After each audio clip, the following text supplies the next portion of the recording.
जब वजन तेजी से बढ़ता है और शरीर में सुस्ती सी रहने लगती है, बाल लगातार झड़ते रहते हैं और पैरों में भी सूजन आने लगती है, तो ये थायराइड के बिगड़ने का सीधा सिग्नल है। थायराइड एक ऐसी बीमारी हो गई है जो बहुत तेजी से आम लोगों में नजर आ रही है। बिल्कुल सही कहा हुसैन आपने। थायराइड की बात करें तो थायराइड गर्दन में पाई जाने वाली एक ग्लैंड है जो मेटाबॉलिज्म कंट्रोल करती है। लेकिन थायराइड ग्लैंड जब ज्यादा थायरॉक्सिन हार्मोन को पैदा करने लगती है तो शरीर में कई तरह की परेशानियों की तब होती है। एंट्री और एंट्री एक साथ होती है। थायराइड दो प्रकार के होते हैं। जब कम हार्मोन बनते हैं तो उसे हाइपोथायराइड कहा जाता है, और जब थायराइड ग्लैंड से ज्यादा हार्मोन रिलीज होते हैं तो उसे कहा जाता है हाइपरथायराइड। इंडियन थायराइड सोसाइटी की रिपोर्ट के मुताबिक ये साफ हुआ है कि देश में हर 10वां व्यक्ति थायराइड से पीड़ित है। पुरुषों की तुलना में महिलाओं में थायराइड की समस्या 10 गुना ज्यादा होती है। हुसैन, मतलब ये कि बहुत तेजी से ये लोगों के बीच फैल रहा ये बीमारी तो गंभीर है, लेकिन इसका संपूर्ण इलाज योग से संभव है। और जब बात योग की होगी तो हर किसी की नजर स्वामी रामदेव की तरफ उठेगी, उन्हें तलाशेगी, जो आज हमें स्किपिंग करते हुए नजर आएंगे। ये आपके सामने तस्वीरें हैं। स्वामी जी, आपका बहुत बहुत स्वागत है। स्वामी जी प्रणाम। बहुत बहुत प्रणाम आपको भी ज्योत्सना जी। स्वामी जी कुछ हम हुसैन भाई। स्वामी जी सब कुछ आप कर लीजिएगा, कुछ हम लोग के लिए भी छोड़िए। तो देखो, ये तो मैं इसलिए कर रहा हूं जी कि ऐसा करने से हमारे शरीर के अंदर ऊर्जा बनी रहती है। हमें एक्टिव रहना हमेशा। यदि हम रुक जाते हैं तो जीवन की गति, शक्ति, ऊर्जा ठहर जाती है हमारी। तो हमें ठहरना नहीं है। योग की हमारी मूल साधना चरई वेती। जितने हम क्रियाशील रहेंगे, जितने हम सजग जागरूक रहेंगे, उतना ही जीवन में स्वस्थ भी रहेंगे, समृद्ध भी बनेंगे। बिल्कुल सही बात। जीवन में अपने लक्ष्य को भी प्राप्त करेंगे।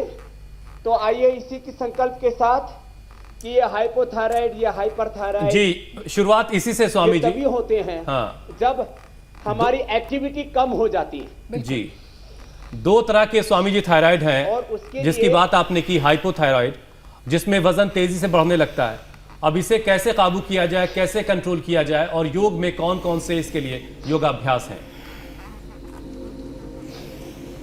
मुख्य रूप से कपालभाति और उज्जाई, ये दो प्राणायाम जरूरी हैं। ऐसे तो भस्त्रिका, कपालभाति, उज्जाई, अनुलोम विलोम, भ्रामरी, उद्गीत, सारे ही प्राणायाम जरूरी हैं। हार्मोनल इंबैलेंस के लिए अनुलोम विलोम भी जरूरी है। लेकिन ये जो गले में ग्रंथि होती है थायराइड नाम की जी, थायराइड, पैराथायराइड जब गड़बड़ हो जाते हैं तो T3 T4 का बैलेंस बिगड़ता है। और इस जब T3 T4 का बैलेंस बिगड़ता है तब TSH, जो हमारे पिट्यूटरी ग्लैंड से स्रवित होने वाले, उससे सिक्रेट होने वाला जो हार्मोन्स है TSH, वो गड़बड़ हो जाता है। तो उसके लिए एक तो कपालभाति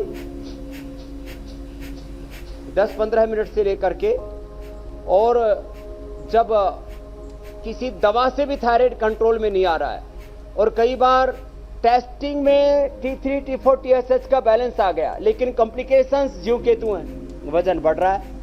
किसी किसी की तो थायराइड से आंखें ऐसे निकल जाती हैं, आंखें बाहर आ जाती हैं, चक्कर आने लगते हैं, और नींद, चैन सब गायब हो जाता है। भूख भी किसी को बहुत कम लगती है, किसी को बहुत ज्यादा लगने लगती है। अनियंत्रित हो जाता है पूरा शरीर, इंद्रियां, मन, विचार, भाव, संवेदनाएं, ऊर्जा अनियंत्रित हो जाती है। तो कपालभाति, उज्जाई, कपालभाति ये 10 से 15 मिनट सामान्य रूप से, उज्जाई 10 से 11 बार तक करना पड़ेगा। तो T3 T4 TSH का 100% बैलेंस होगा। मैं पहले ही दिन से थायराइड की दवाइयां बंद करा देता हूं। ये अभी प्राणायाम बता रहा हूं, फिर आसन बताऊंगा, और फिर इसके कॉम्प्लिकेशन से कैसे छुटकारा पाएं वो बताऊंगा, और अंत में इसकी औषधि भी बताऊंगा आयुर्वेद की, और एक्यूप्रेशर के पॉइंट भी। पहले ही दिन से थायराइड की दवाई बंद। नहीं तो अल्ट्रोक्सिन आदि जो एलोपैथी में दवा लेते हैं वो जिंदगी भर दवा खाते रहते हैं, सालों चलती रहती है। थायराइड कंट्रोल तो हो जाता है, थायराइड क्योर नहीं होता, और थायराइड के कॉम्प्लिकेशंस तो दूर होते ही नहीं। दवा खाते खाते भी कॉम्प्लिकेशंस रहते ही है। ओवरवेट, अंडरवेट, फिर चक्कर आना, फिर डिप्रेशन, और कई प्रकार के हार्मोनल इम्बैलेंस, एक साइकिल शुरू हो जाता है डिस्ट्रैक्शन का अंदर।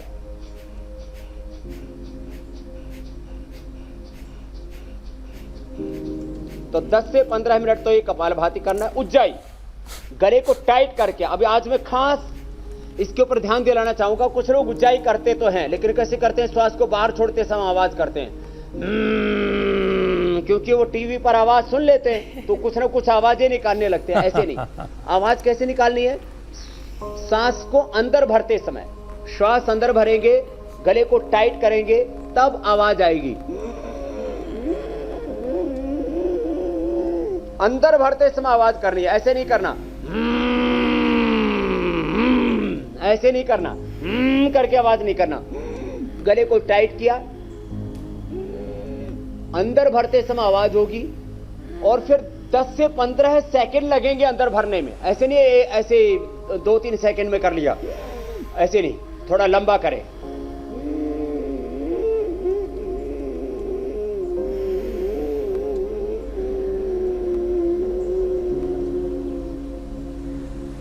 फिर भर करके रोक करके रखना है। ठोड़ी को कंठकूप में लगाना है, ऐसे यहां गले के पास लगाना है ठोड़ी को, और ऐसे टाइट करके रखना, और श्वास को अंदर भर करके रोक के रखना। आधा मिनट तक लगभग ऐसे रोक करके रखें। फिर दाएं नाक को बंद करके बाएं से छोड़ते हैं। दाहिना सूर्य स्वर, बाएं चंद्र स्वर है। ये स्वर विज्ञान है, बहुत बड़ा है ये स्वर विज्ञान। ईड़ा, पिंगला, सुषुम्ना, इससे जुड़े हुए 72 करोड़ 72 लाख 10,201 नाड़ियां, अष्ट चक्र, नवद्वार, पंचकोश, पंच प्राण, पंचोप प्राण, पंच ज्ञानेन्द्रिय, पंच कर्मेंद्रियां, पंच तन्मात्राएं, और पूरा ये स्थूल सूक्ष्म कारण शरीर, पूरी एक शरीर की संरचना बहुत वैज्ञानिक है। 37 ट्रिलियन सेल्स हैं। एक एक सेल के अंदर 3 बिलियन बेस पेयर्स का डीएनए का एक पूरा संघात है। तो ये अद्भुत रचना है। तो उसको ठीक करने के लिए हमें बहुत गहराई से एक एक अभ्यास को करना चाहिए। ऐसे करते हैं।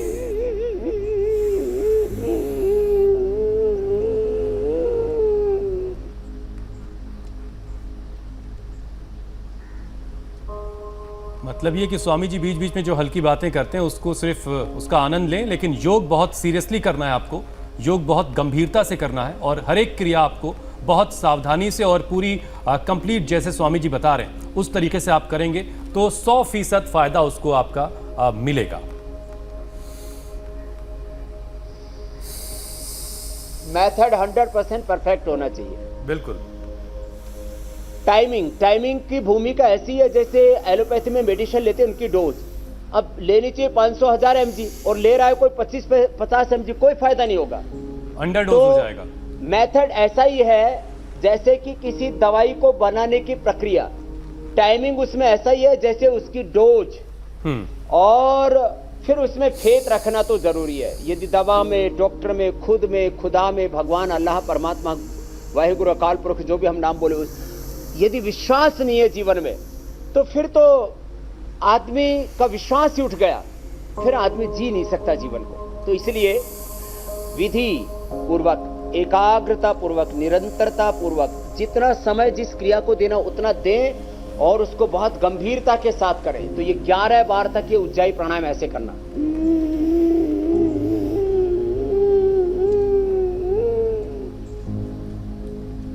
गले को टाइट करके, भर करके रोक के रखना। इससे प्राण शक्ति, इम्यूनिटी भी बढ़ेगी। तो प्राणायाम बहुत जरूरी है। और फिर दाएं नाक को बंद करके। स्वामी जी, अब लगातार आपके दर्शक आपसे जी, आपके दर्शक चाह रहे हैं कि योगाभ्यास की शुरुआत की जाए। हाँ, तो अब योगाभ्यास में ये सबसे ज्यादा महत्वपूर्ण है कपालभाति, उज्जाई, फिर ये अनुलोम विलोम, फिर आगे आसनों का क्रम चल रहा है अभी थायराइड के लिए। तो ये अनुलोम विलोम भी हार्मोनल बैलेंस के लिए जरूरी है, इसको किया जाए।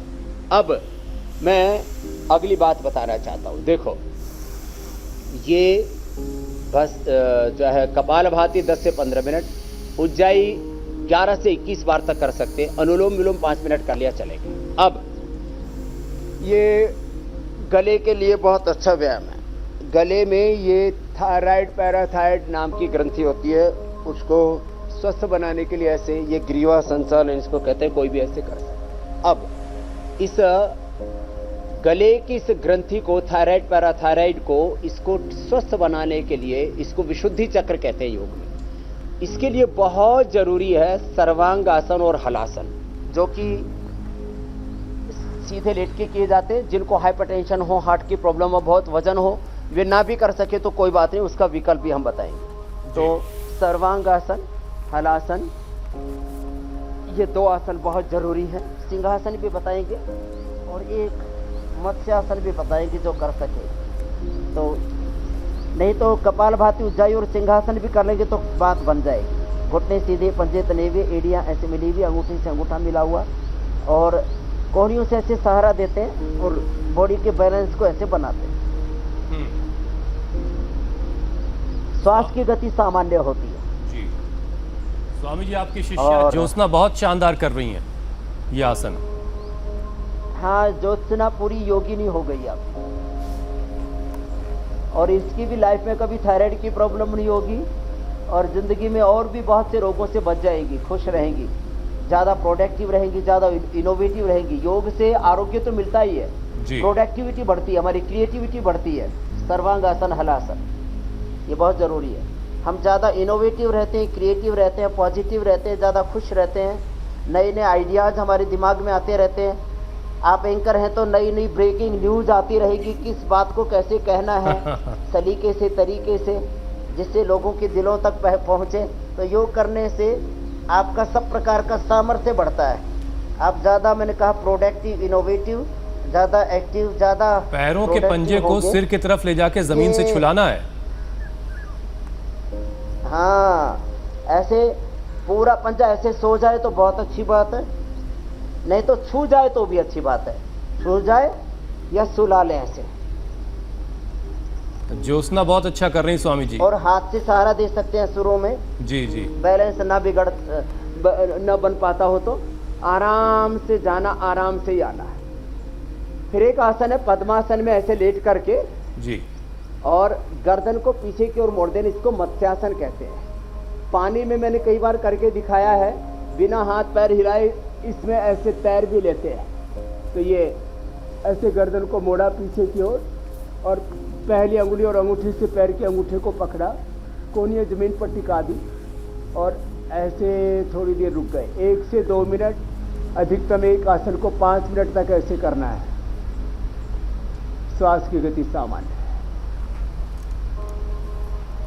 तो ये मत्स्यासन बहुत अच्छा है थायराइड के लिए, हाइपोथायराइड के लिए, विशेष करके जिनका वजन बढ़ रहा है उनके लिए। अब घट रहा है उनको भी, हाइपो हाइपर दोनों में ये लाभ करेंगे, लेकिन घटने वालों को औषधि में विशेष अलग से बताएंगे। योग यही करना है, क्योंकि चाहे हमारी कोई भी ग्रंथि से कोई भी स्राव, कोई भी सिक्रेशन कम हो गया, ज़्यादा हो गया, वो कब होता है? जब हमारी थायराइड पैराथायराइड नाम की ग्रंथि अस्वस्थ होगी। तो इसको स्वस्थ बनाने में यह आसन। फिर सिंहासन, स्वामी जी पद्मासन में बैठ जाओ। हाइपो के बारे में आप बता रहे थे, एक बार फिर से इसको दोहरा दीजिएगा। बैठ जाओ स्वामी जी। हाइपर थायराइड के लिए, जिसमें वजन कम होने लगता है, स्किन में बहुत ड्राइनेस आ जाती है, शरीर में कमजोरी आने लगती है, योगाभ्यास दोनों के लिए, हाइपो के लिए और हाइपर के लिए, दोनों के लिए सेम है?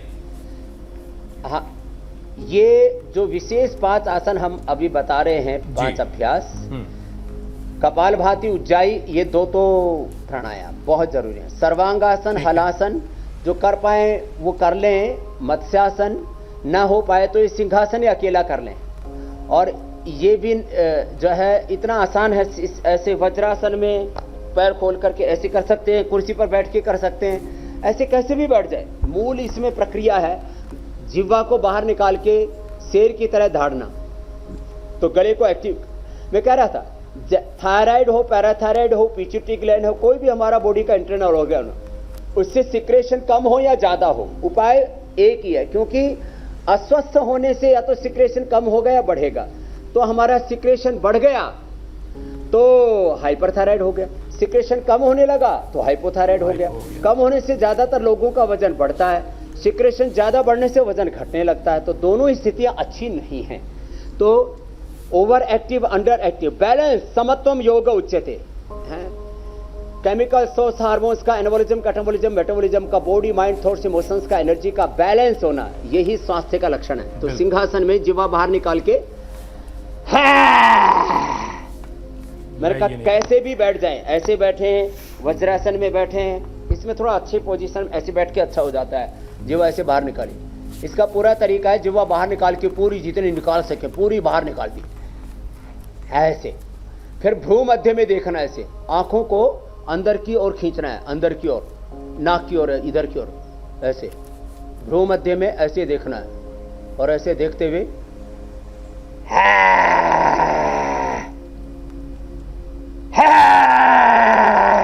ज्योत्सना आप आवाज नहीं निकाल रही हैं। माइक में कैच नहीं कर रही है उसे। ज्योत्सना भी शेरनी की तरह धाड़ रही है। माइक में अच्छा आवाज स्वामी catch जी, नहीं कर रही है। क्या अलग अलग सभी लोगों की जुबानों का जो साइज है टंग का, वो अलग अलग होता है? किसी की ज्यादा लंबी भी हो सकती है? किसी किसी को तो मैंने देखा इतनी लंबी होती है, यूं निकालते हैं तो पूरी नाक के लगा देते touch हैं। कर लेते हैं। जी। तो ये सिंहासन बहुत अच्छा है। तो ये इतने आसन करना सबके लिए जरूरी है। और फिर एक्यूप्रेशर और दवाई बाद में बताएंगे। अब जी। ये थायराइड और पैराथायराइड से, हाइपोथायराइड, हाइपरथायराइड से, ये जो है वजन जब बढ़ जाता है तो क्या करें? घट जाता है तो फिर सूर्य नमस्कार करने और दंड बैठक लगाने, वो लास्ट में बताऊंगा। जी। सूर्य नमस्कार और दंड बैठक करें और अश्वगंधा शतावर का चूर्ण खाएं और डेट्स खा लें, वेट बढ़ जाएगा। दूध में जो है शिलाजीत, च्यवनप्राश, केला और आम, खजूर, ये वजन बढ़ाने के लिए है। लेकिन डायबिटीज है तो फिर तो च्यवनप्रभाई लेना, अश्वगंधा शतावर लेना, दूध में हल्दी शिलाजीत लेना, तो वजन बढ़ भी जाएगा। तो वजन बढ़ जाता है थायराइड में, तो क्या करें? तो देखो, उसके लिए एक एक अभ्यास, ये तिर्यक ताड़ासन, फिर त्रिकोणासन, कोणासन, पाद हस्तासन, खड़े होकर के 3 आसन, बैठ करके, खड़े होकर के 4, बैठ करके 3, उल्टे लेट करके 3, फिर सीधे लेट करके, ऐसे अलग अलग जो अभ्यास हैं, ये आसन हम बताएंगे अभी। तो ये अच्छा स्वामी जी, एक सवाल आप सुन लें, जब मौका लगेगा बीच में बता दीजिएगा उसके बारे में। जिन लोगों को बार बार थ्रोट इन्फेक्शन होता है, हम लोग का काम भी कुछ ऐसा है कि गले का ज़्यादा इस्तेमाल होता है, तो थ्रोट बार बार हमारा ख़राब होता है, क्या थायराइड से इसका कोई रिश्ता है, कोई कनेक्शन है? पक्का है। जिनको T3, T4, TSH का इम्बैलेंस होता है, जिनका थायराइड पैराथायराइड ठीक नहीं होता, उनका गला जल्दी खराब होगा। मैं आपके सामने खड़ा हूँ, तिर्यक ताड़ासन, त्रिकोणासन। मैंने हर रोज एवरेज 10 से 12 घंटा और अपवाद रूप में कभी कभी तो 18 घंटा लगातार कार्यक्रम किए, एक के बाद दूसरा। और एक बार भी मेरा पिछले 25 सालों में गला खराब नहीं हुआ, गला नहीं बैठा। मेरा गला बैठेगा तो वर्ल्ड न्यूज बन जाएगी। स्वामी जी जादू है ये तो। रामदेव जी, सबकी बीमारियां दूर कर रहा था, उसी की बोलती बंद हो गई। रोगी हुआ योगी। तो ये गला जो है वो योग से एकदम परफेक्ट रहता है और इसमें कपालभाति उज्जाई की बहुत बड़ी भूमिका है। ये अभ्यास ऐसे 25-50 बार ऐसे करना है, धीरे धीरे अभ्यास को बढ़ाना। और गर्म पानी ही पीना चाहिए, गुनगुना पानी पीना चाहिए जिनको थायराइड की बीमारी है। और जिनको गले से बहुत काम लेना होता है, वो फ्रिज का तो पानी कभी ना पिए।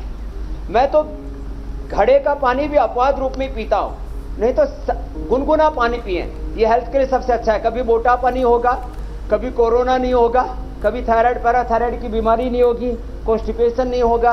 ये त्रिकोणासन के बाद ये कोणासन। तो एक चीज स्वामी जी इसमें और है, ताड़ासन, त्रिकोणासन, ये कोणासन 5-10 बार से करके 25-50 बार तक करना। और जिनको ये गले खराब होने की बार बार दिक्कत होती है, तो घधिरादिवटी, लवंगादिवटी, वैसे घर में लौंग, काली मिर्च, मिश्री, मुलैठी, ये जो रखी है, मुलैठी, काली मिर्च, स्वामी जी एक बात इसमें और है, इलायची, सौंफ, ये मुंह में डाल के रखें। हाँ, स्वामी जी, जिनको बार बार गला खराब होता है, थ्रोट में दिक्कत होती है, वो खट्टी चीज़ों से बचने लगते हैं। क्या खट्टी चीज़ों का इस्तेमाल करते हुए गले को ठीक रखा जा सकता है? दही है, नींबू है। वैसे तो खट्टी चीजें गले को अच्छा रखती हैं। किसी को जुकाम हो जाए तो आंवले का जूस गर्म पानी में पिला दो, नींबू का रस गर्म पानी में पिला दो जी, नारंगी का जूस पिला दो। विटामिन सी गले को अच्छा करता है। लेकिन जब ज्यादा गला खराब हो जाए तो गर्म पानी में पिलाई जाती है चीजें। अच्छा। और बहुत ज्यादा गला खराब होने पर ज्यादा खट्टी चीजें, खास करके दही अचार तो बिल्कुल नहीं खाया जाता है। तो ये अभ्यास 5-10 बार से शुरू करके एक राउंड 25-50 बार का, और ऐसे 100 बार हम करा देते हैं। और एक ही दिन में आपने देखा है आधा से 1 किलो वजन हम घटा देते हैं जी। फिर यह अभ्यास चक्की आसन, फिर स्थित कोणासन, पश्चिमोत्तानासन। खड़े होकर के जो अभ्यास बताए वो अभी बैठ करके, पहले दिन तो 10-10 बार ही कर पाएंगे, फिर 5-5, 10-10 करके बढ़ाते जाएं। बस एक खास बात मैं बताना चाहता हूं, जो हम अलग अलग बीमारियों के लिए, मोटापा के लिए, मधुमेह के लिए, मेरुदंड के लिए, थायराइड के लिए, कैंसर के लिए, जिस बीमारी के लिए जो योग बताते हैं उस योग को बस नियम से करना है, ठीक तरीके से करना है, राइट मेथड से, परफेक्ट टाइमिंग के साथ करना है। जितनी देर कहते हैं, जैसे मैं कह रहा हूं, एक अभ्यास ये 10-20 बार से शुरू करके एक राउंड 25 बार का, 50 बार का, फिर 100 बार का भी एक राउंड हो जाता है। ऐसे लंबे लंबे श्वास, ऐसे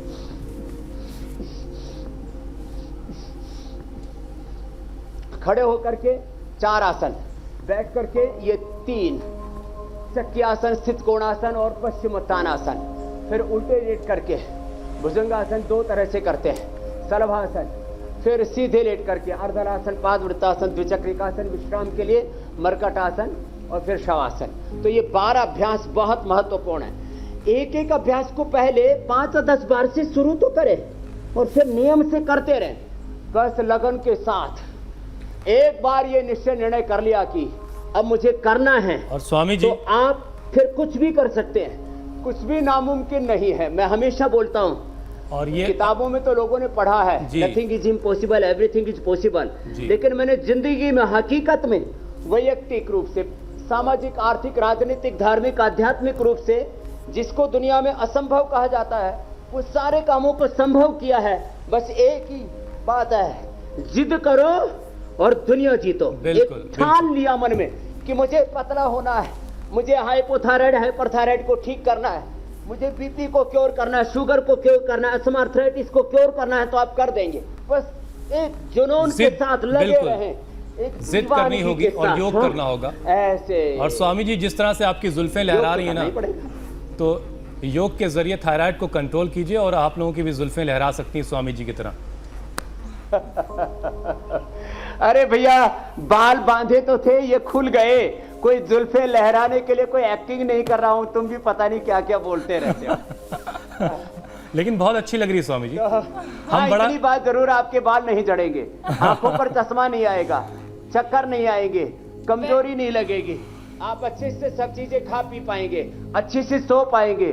थायराइड के कारण से तो कई बार तो जान जोखिम में आ जाती है, इतनी कमजोरी आ जाती है, आदमी चक्कर खा के चलते चलते गिर जाता है, उसको ब्रेन हेमरेज हो जाता है, पैरालिसिस हो जाता है, पता नहीं क्या क्या हो जाता है जी।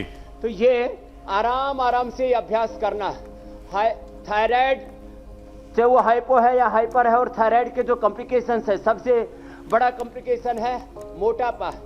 फिर उसके बाद किसी का वेट गिरने लगता है, तो उसके लिए सूर्य नमस्कार और कुछ दूसरे अभ्यास बताएंगे, वो करें। प्राणायाम तो करना ही करना है, और औषधीय उपचार बताएंगे। बिल्कुल। अच्छा स्वामी जी, जिनको थायराइड हो गया है, फिर ये दूसरा स्वामी जी, जिनको थायराइड हो गया उनके लिए आपने बहुत सारे योगासन बता दिए हैं, प्राणायाम भी आपने बताया, लेकिन लोग ये जानना चाहते हैं कि क्या योग के जरिए हम अपने शरीर को ऐसा बना सकते हैं कि हमें थायराइड कभी हो ही ना? हाँ, इसके लिए डेली प्राणायाम करें, और जिनको कोई बीमारी नहीं हो, कम से कम शीर्षासन या सर्वांग आसन कर लें, जो बताया था। इसलिए शीर्षासन, शीर्षासन क्यों कहते हैं? सभी आसनों का राजा हो गया शीर्ष, और सर्वांग माने सभी अंग, complete body, mind, thoughts, emotions को, सोल को, माने सभी अंग प्रत्यंगों को, हमारे शरीर, इंद्रियों, मन, प्राण, आत्मा को जो ऊर्जा देता है वो सर्वांगासन, सर्वांगीण आरोग्य के लिए, कंप्लीट हेल्थ के लिए।